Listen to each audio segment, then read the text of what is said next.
Hey tubers. Well, today we are just having a quick look at a little weed whacker. It's a weed eater, I believe. Yes, the old weed eater Featherlight. And it's got troubles with the rewind.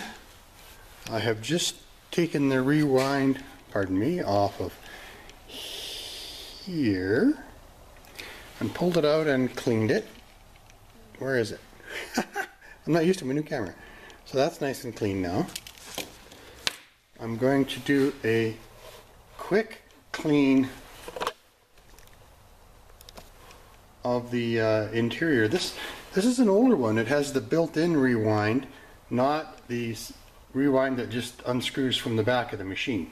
So I don't know how much time I'm going to invest into this little guy, but it's worth having a look because everything's here.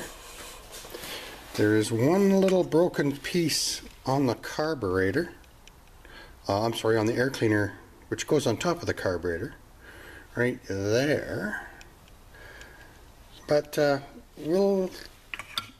more than one way to skin that cat, and I guess that's not a politically correct thing to say anymore. But and then there's the tank, and I'm going to put new lines on the carburetor. So we're going to do a quick, what I call a quick assessment, and it might end up in the parts bin or it might end up running. VTHV1 over and out. Okay tubes, we're back. I have all I did was clean this rewind up and put 5 winds on the spring and then put the handle back on.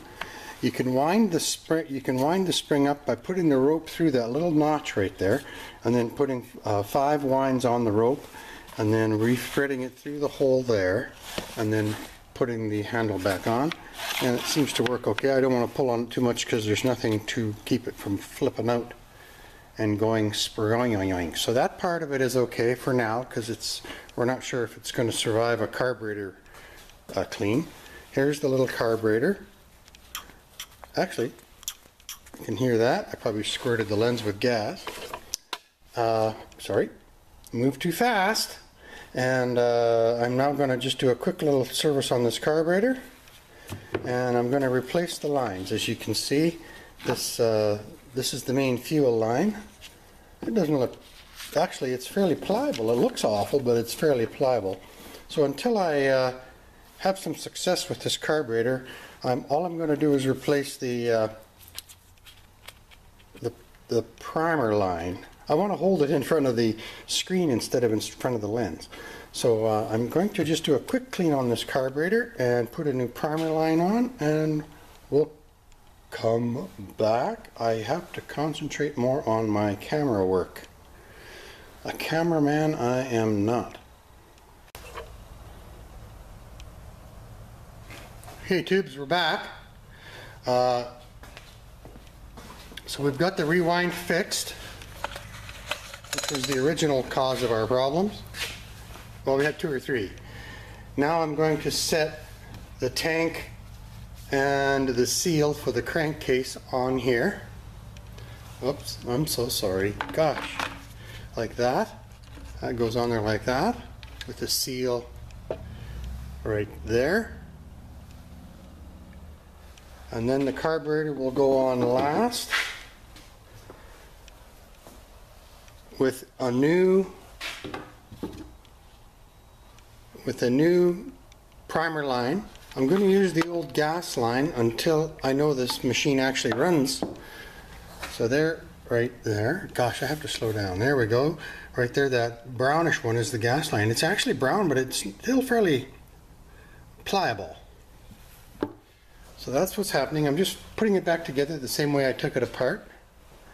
And I'll come back when we're putting the carburetor on. This is the final assembly of this little guy. Carburetor bulb down here. 2 screws holding the carburetor, and the whole assembly goes right into the block back in here. And we'll just come back when we're going to fire it up. I have gas in there, remounted the carburetor on full choke. Let's see if she goes.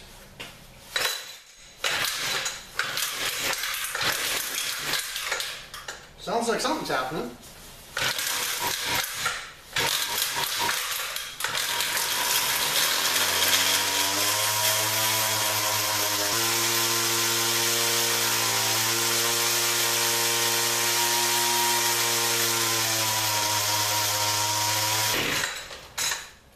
Well, it runs better than it did.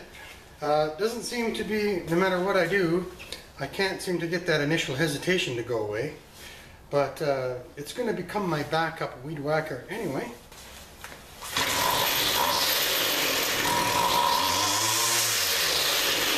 I don't like that hesitation.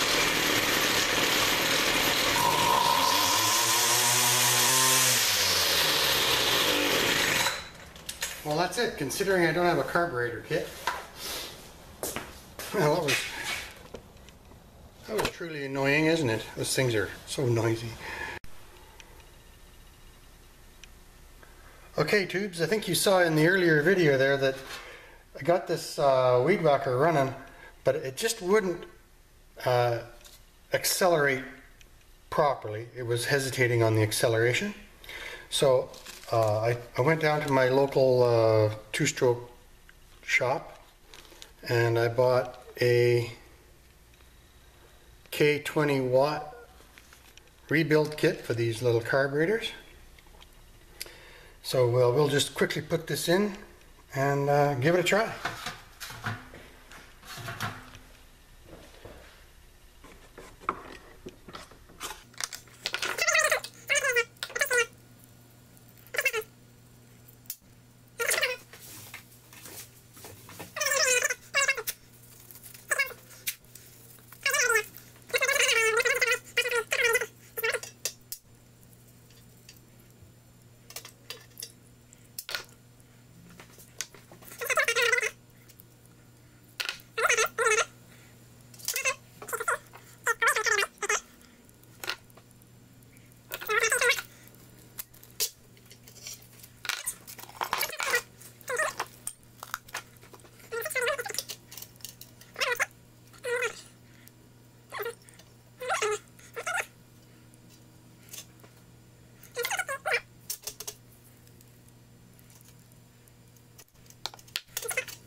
Good. Okay, new diaphragm goes here. New diaphragm goes on there like that. I'm going to get this side together right now. I don't think there's anything else left to go in there.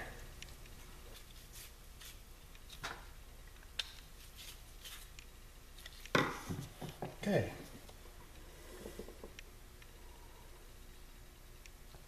And actually, if you see, you can see that right there that is curled up and it's not going to seal well versus the new one. And that is it. That's her.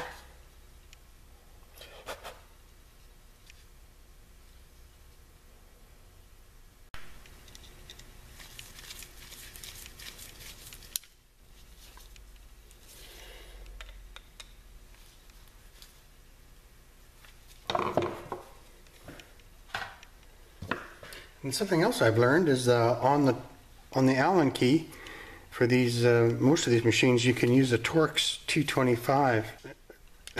They just work great. And then you can tighten them with a torque wrench after, or with an Allen key. Excuse me. Okay, let's see what we got. Well, I was in my last few videos. You've been seeing me working on this Weed Eater Feather Light.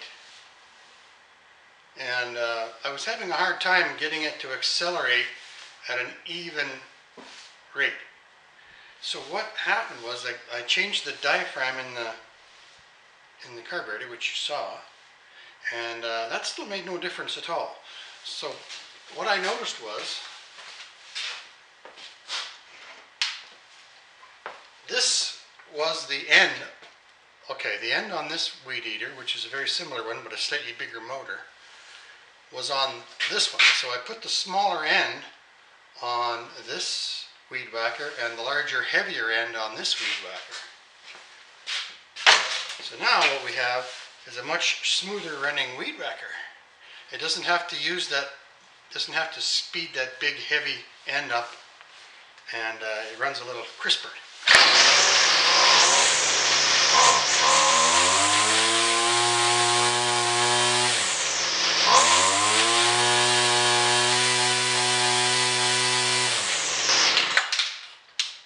Now, it being not a new machine, it runs pretty good.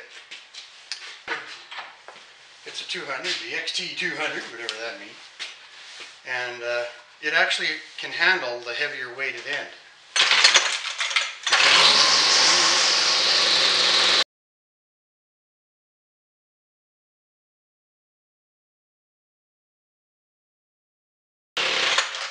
So anyway, even on this one you'll hear it going,